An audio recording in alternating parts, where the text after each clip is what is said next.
Cerberus has heavy Saving forces Javik incoming. We'll need to hold this only now position. requires one hold the line mission, and once we have him, we can use him, as he does use pistols, even though he is a fucking asshole. Alright, finally, time to cure the genophage. About time, right? No, I did not take the Dalatress's deal, and told her to shove it. As for the actual gameplay, not much has changed. If you don't reveal the sabotage to Rex, I will charge you harshly. The game becomes a crappy survival horror game where you do nothing but walk around in the dark. Then it becomes the standard third-person shooter again. Eve then gets the idea to summon a giant worm to attack the Reaper in our way. And all we have to do is run back and forth and hit both these bells. Here I found a new pistol, the Phalanx. It was... well, I really couldn't use it much since this mission is almost over. Speaking of, I get smacked around before telling Karos, the mother of all Threshamars, that it's time for lunch. The Reaper becomes worm food, literally, and I go cry in a corner. Rex promises troops to help the Turians and to help us out. Plus the Turians also offer support. And before I can truly test the Phalanx, I have to go through more emotional manipulation. This will not be the last time, sadly. The next mission starts immediately with the Salarian counselor telling us that Udina is dirty. A dirty politician. Someone save us all.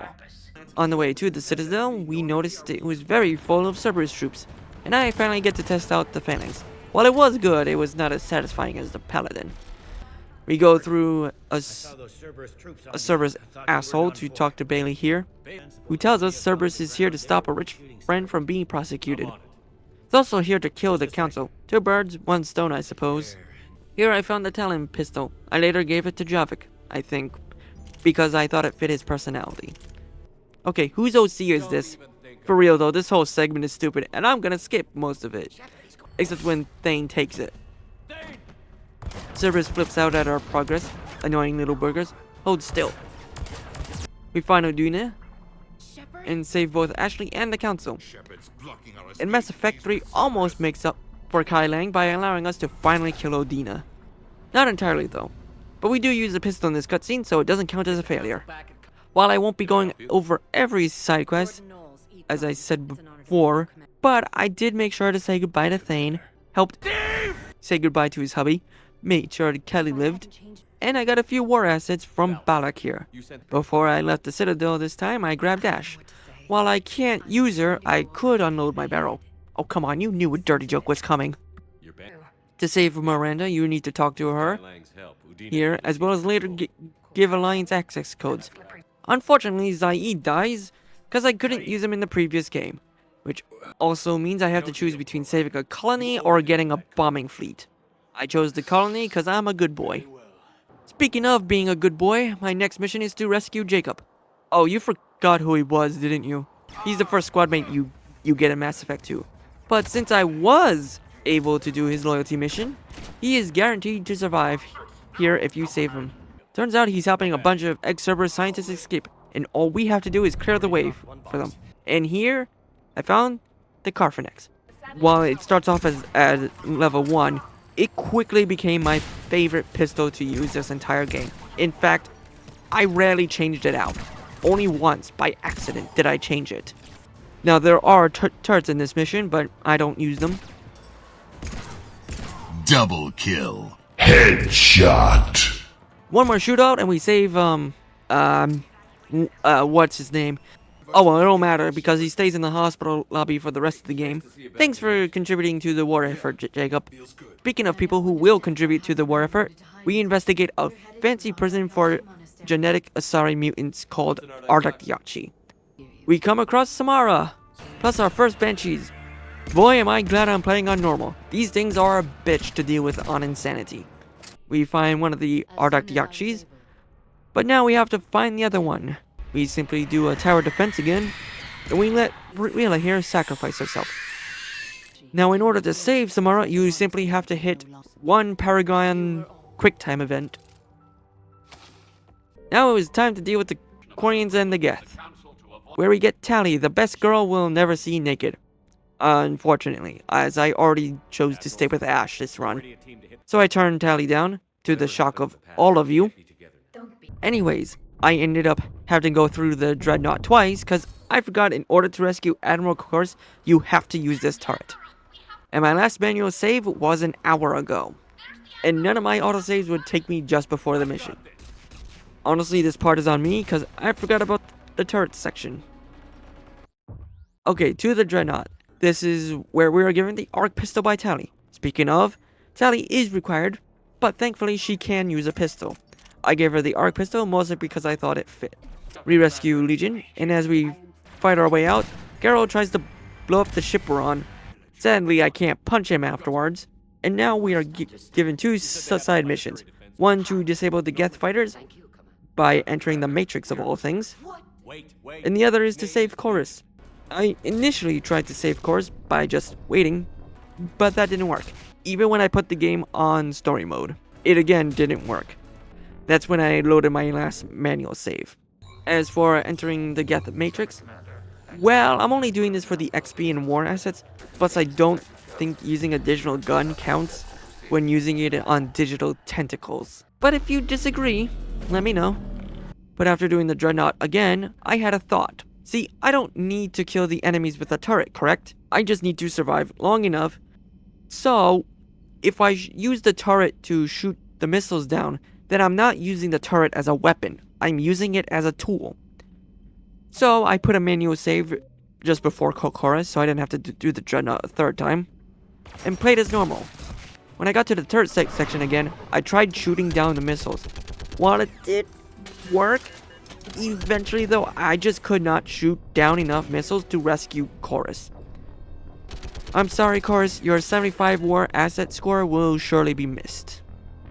Leaving Chorus to dying, it was time to stop the Reapers from controlling the Geth. And we do that by shooting a lot of Geth. And I accidentally replaced my Carphanex with a starter Predator pistol. Oops. Don't worry, I used this Geth shotgun as a means to switch back to the Carphanex, which is still my favorite pistol during this run. I didn't nearly die because PJ wouldn't take fucking cover. Now if one Geth Prime was tough, imagine fighting 3 of them in close combat. Not going to pretend to understand, but they didn't rush me down. Unfortunately, you have to use Loyal's detonators. Oh, whoops. I mean, you have to use this targeter on the Reaper comm tower. Not sure if I should count this as a fail, but the comm tower turns out to be a Reaper. As for this turret section, you don't need to fire a shot, which makes it a time waster. So here I have no choice but to use this targeting laser and dodge a fucking Reaper beam. Sadly, the fleet itself doesn't use pistols. Oh, wait, I have an idea. See? And just like that, the Reaper is destroyed by 300-year-old ships. I'm not joking.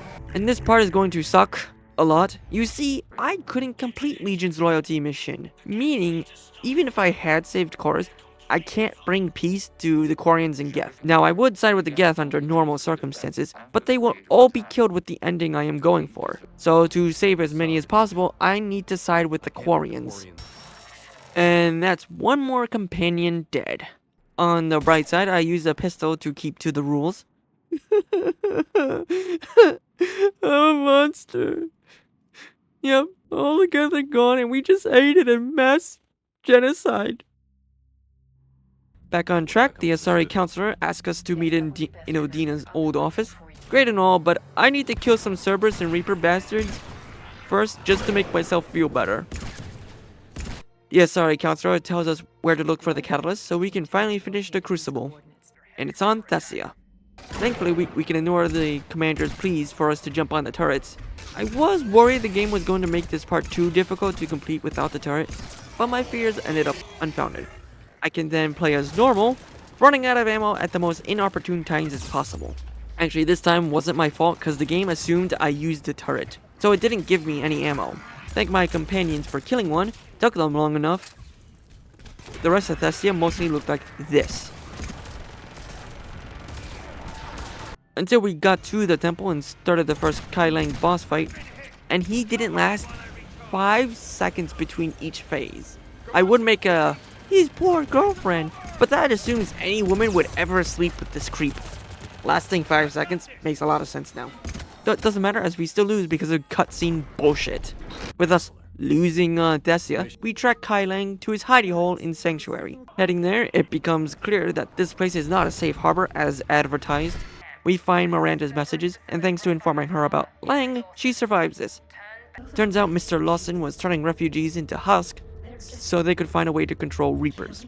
On that cheerful note, it's actually time to fight these Reapers. Making it to Miranda, we find her dad using a hostage. We talk him down, only for Miranda to murder him. But she did put a tracker on Kai Lang, If you act fast, and from here on out, she will survive. A tracer. Speaking of survival, if we want Javik to survive, we make sure to tell him not to open up the memory shard. Thanks to the information we gained the last mission, we can finally end Cerberus, which will put us in the endgame. My advice, if you haven't done everything by now, now's your chance. Sadly, I can't show Shepard holstering his pistol into Ashley. Hey, don't look at me like that. There's plenty of sites where you can watch that. Of course, we have to go through one more emotional manipulation before the big fight with Cerberus. Edie is required for this mission. Thankfully, as I said before, she can use pistols, so this isn't a failure. Still, this is the final battle of Cerberus. Although, just because was their final stand doesn't mean they were tougher. Even this late into the game, getting headshots is still satisfying. I know, I sound like a psychopath. Aside from a phantom killing me, there's nothing else to note until the final Kai Lang fight. Now, this next part was tricky because Kai Lang would bum rush me and get me locked in a melee cinematic. And given the challenge rules, I can't use melee. Took me a few attempts, but I did manage to dodge out of his bum rush. And he was just as much of a punk as you would expect. I'm sorry, BioWare, but your OC is shit. Speaking of which, even when I don't try, he still fails. One more failure, by the way. The Citadel is moved to Earth, and we have a few more missions to get through. Before that, I checked my war assets. 6,105. 2k short of unlocking the secret ending where Shepard survives. Damn it. I know, I could have used the DLCs, but I didn't do DLCs in my other Mass Effect playthroughs, so I didn't do it here. Aside from the companion ones, obviously. No chicken shit, I don't know. All you do is make stupid sexist comments to avoid saying anything real. Excuse me, Miss Gabby, I feel called out. With everything all set, it was time for the final missions. As for the Battle for Earth, well, it's separated by 3 parts. As for the first part, it had this very annoying flashing camera shake that gave me a terrible headache. Don't worry, Steve lives if you helped him move on from his hobby. Unfortunately, I have to fail here because you can't destroy the Reaper cannon without a nuke launcher. We complete the first part, and the next bit is just us saying goodbye. Then while doing that, the game forces another fucking turret section. Please tell me this is the last one. Oh, thank God. Not sure how many more turret sections I can deal with. Well, on this one anyways, you don't actually have to fire a shot. Hooray! As for the second part, we have to get to a skybeam because this is an early 2010s thing. The hardest part of any Mass Effect 3 playthrough is fighting 4 of these damn missiles. In fact, I did die here. And there were so many close calls, I couldn't keep track of them all. Once the missiles were ready, I just sprinted for it. The third and final part is mostly cutscenes, with the infamous Marauder shields being the exception. We wake up next to some mass graves and soon find Anderson and the elusive man in a heated debate. When I come in, I convince Jack to off himself. At least he used a pistol and didn't break the challenge rules. As for the ending, I went with the destroy ending, as I think that's both canon and the best ending. That's why I sided with the Quarians. I'd rather commit 1 mass genocide than 2. And finally, we finished Mass Effect 3, showing, no, you cannot beat Mass Effect 3 with only pistols. Holy shit, was this playthrough a slog to rewatch. Not so much to play, but to review. But I am glad I finished up this trilogy, and I can now move on to newer challenges. I am going to be taking a nap for the rest of the year.